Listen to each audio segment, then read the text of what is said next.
Magandang tanghali, kumusta po? Narito po ulit ang update natin para sa lagay ng ating panahon ngayong tanghali po ng June 24, 2024 na kung saan sa ngayon ay walang anumang sama ng panahon sa loob at labas ng ating area of responsibility na maaaring makaapekto po dito sa ating bansa for next 3 to 5 days. Maging yung habagat po gaya ng yung napapansin ay nandyan lamang sa kanlurang baybayin po ng ating bansa. Easterlies at mga localized thunderstorm ang nagdudulot po ngayon ng mga isolated rains dyan sa may Southern Luzon at Visayas at intertropical convergence zone naman dyan po sa may Mindanao. At sa ating long range forecast ay wala na pong bagyo na namamataan na tatawid dito sa ating bansa hanggang sa matapos ang buwan na ito o posibleng hanggang sa susunod na 2 linggo ay storm-free pa rin po tayo.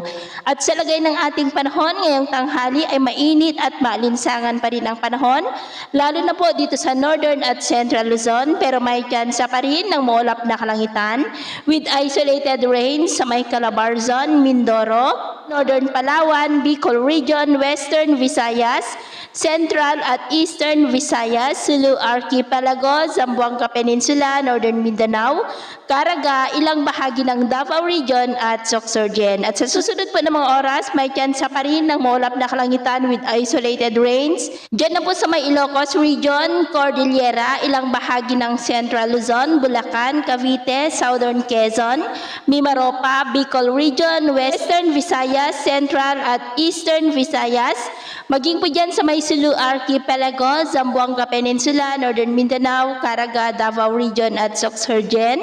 Kaya mag-ingat pa rin tayo sa posibleng banta po ng mga pagbaha at pagguho ng lupa. At sa atin naman pong mga baybayin, wala naman po tayong nakataas na namang gale warning signals, pero iba yung pag-iingat lamang po kung papalaot tayo para mas makaiwas sa mga sakunang pangkaragatan.